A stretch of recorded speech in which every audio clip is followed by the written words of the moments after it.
ভবিষ্যতে আমাদেরকে আরো কঠোর আন্দোলনের সংগ্রামের জন্য আমাদেরকে প্রস্তুত হতে হবে। বিশেষ করে সিরিয়ার বিপ্লবের মধ্য দিয়ে আমরা বাংলাদেশে আরেকটি বিপ্লব দেখতে পাচ্ছি। সেই বিপ্লবের নেতৃত্ব নিয়ে আল্লামা মামুনুল হক কারা কারা রাজি আছি সেই নেতৃত্বে আমরা জান দিব, মাল দিব, আমরা সময় দিব, আমরা কাজ করতে কারা কারা প্রস্তুত? হাত উঠান। শুধু ওয়াদা করলেই চলবে না।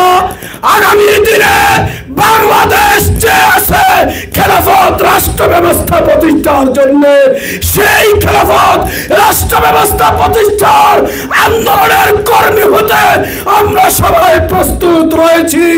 জান দিব, মাল দিব, প্রয়োজনে শাহাদাত বরণ করবো ইনশাআল্লাহ। আল্লামা মামুনুল হকের হাতকে শক্তিশালী করার জন্য তৃণমূল পর্যায়ে ওয়ার্ড ভিত্তিক, মসজিদ ভিত্তিক কাজ করতে হবে। শুধু ওয়াদা নয়, আমরা কারা কারা কাজ করতে প্রস্তুত? হাত উঠাই। আল্লাহ রাব্বুল আলামিন আমাদেরকে তৌফিক দান করুন। বক্তব্য নিয়ে আসছেন মাওলানা উজায়ের আমিন।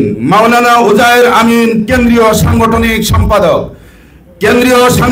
সম্পাদক, মাওলানা উজায়ের আমিন।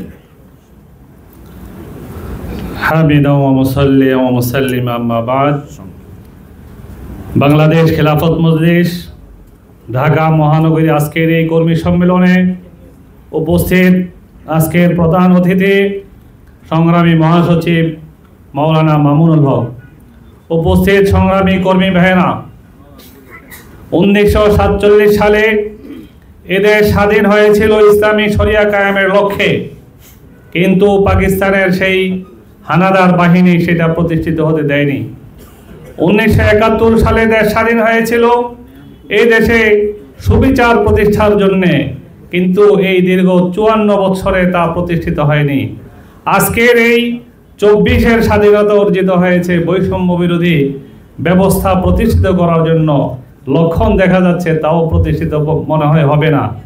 একমাত্র এই দেশের সকল মানুষের সকল অধিকার সুনিশ্চিত করতে মহানবী সাল্লাল্লাহু আলাইহি ওয়াসাল্লাম যে রাষ্ট্র ব্যবস্থা কায়েম করে গেছেন, তা পুনঃপ্রতিষ্ঠিত ছাড়া এই দেশে শান্তি আসার কোনো সম্ভাবনা নেই। আগামী দিনে খেলাফত রাষ্ট্র ব্যবস্থা কায়েম করার এই মহান লক্ষ্যে আমরা আমাদের বর্তমান নেতৃত্ব পেয়েছি, নেতা পেয়েছি। এই নেতার নেতৃত্বে সামনের দিনে বাংলাদেশে খেলাফত প্রতিষ্ঠিত হবে এবং সেই আন্দোলনে আমরা সকলেই বিভিন্ন পর্যায়ে, গ্রামে গঞ্জে, ওয়ার্ডে, মসজিদ ভিত্তিক সর্বস্তরে কাজ নিয়ে ছড়িয়ে পড়ব। আজকের এই সম্মেলন থেকে উদাত্ত আহ্বান রেখে আমি আমার সংক্ষিপ্ত কথা এখানে শেষ করছি। আল্লাহ হাফেজ। আসসালামু আলাইকুম ওয়া রাহমাতুল্লাহ। সংগ্রামী উপস্থিতি, এ পর্যায়ে বক্তব্য নিয়ে আসছেন বাংলাদেশ খেলাফত মজলিসের কেন্দ্রীয় যুগ্ম মহাসচিব মাওলানা তুফাজ্জল হুসাইন মিয়াজি। আসসালামু আলাইকুম ওয়া রাহমাতুল্লাহ। নাহমাদুহু ওয়া নুসাল্লি আলা রাসূলিহিল কারীম। আম্মা বা'দ। আউযু বিল্লাহি মিনাশ শাইতানির রাজীম। বিসমিল্লাহির রহমানির রহিম।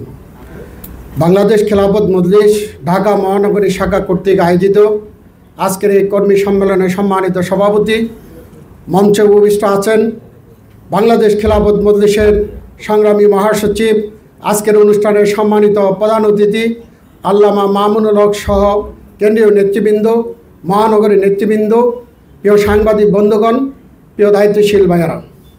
আজকের একটি অনুষ্ঠান, এই অনুষ্ঠানটি একটি ব্যতিক্রমধর্মী অনুষ্ঠান। আজকে আমাদের অনুষ্ঠান হলো একটি কর্মী সম্মেলন। আমরা মহানগরী কর্মীদের মাঝে আমরা দেখতে চাই যে আমরা কতটুকু বিগত দিনে আমরা কাজ করেছি। আজকে আমরা আবার নতুন করে শপথ নিব যে আমরা যেই বিপ্লবটি দেখছি, যে বিপ্লবটি আমরা স্বপ্নে দেখছি, বিপ্লব বাস্তবায়ন করার জন্য আমাদেরকে হাতে হাত রেখে শপথ নিতে হবে, কাজে উজ্জীবিত হতে হবে। কুলিন্না সালাতি ওয়া নুসুকি ওয়া মাহইয়ায়া ওয়া মামাতি লিল্লাহি রাব্বিল আলামিন। আমরা প্রত্যেকটি শপথের কর্মী, আমাদেরকে নতুন করে আজকে শপথ নিতে হবে। যেই বিপ্লব আমরা ধারণ করছি, যেই বিপ্লব আমরা স্বপ্ন দেখছি, বিপ্লব কায়েম করার জন্য আমাদেরকে জান মাল কুরবানি করতে হবে, অর্থের কুরবানি করতে হবে, সকল প্রকার ত্যাগের জন্য আমাদেরকে প্রস্তুত থাকতে হবে। আমাদের মহাসচিব আল্লামা মামুনুল হক সাহেব আমাদেরকে চাচ্ছেন প্রত্যেকটি ওয়ার্ডে ওয়ার্ডে, ঢাকা মহানগরের প্রত্যেকটি ওয়ার্ডে ওয়ার্ডে এমন কিছু লোক তৈরি করার জন্য। আজ থেকে 1400 বছর আগে আল্লাহ রাসূল সাল্লাল্লাহু আলাইহি ওয়াসাল্লাম মক্কা থেকে মদিনায় হিজরত করে যেই রাষ্ট্র জাতিকে উপহার দিয়েছিলেন, এরকম একটি রাষ্ট্র আমরা জাতিকে দিতে চাই। তার জন্য একদল মুজাহিদ আমাদেরকে প্রস্তুত করতে হবে। এই লোক তৈরি করার কারখানা হলো বাংলাদেশ খেলাফত মজলিস। আমাদেরকে মনে রাখতে হবে, আমরা অতীতে যেভাবে আন্দোলন সংগ্রাম করেছি, ভবিষ্যতে আমাদেরকে আরো কঠোর আন্দোলনের সংগ্রামের জন্য আমাদেরকে প্রস্তুত হতে হবে। আমরা সুতরাং চাই আগামী দিনে যেই আন্দোলন সংগ্রাম হবে, আন্দোলন সংগ্রামে আপনারা সকলে ত্যাগ এবং তিতিক্ষার নজরানা পেশ করবেন। আগামী দিনে সকলে আন্দোলনে সকলে সক্রিয় থাকবেন, এই সোচ্চার আহ্বান জানিয়ে আমি আমার সংক্ষিপ্ত বক্তব্য এখানে শেষ করছি। নাসরুম মিনাল্লাহি ওয়া ফাতহুন করিব।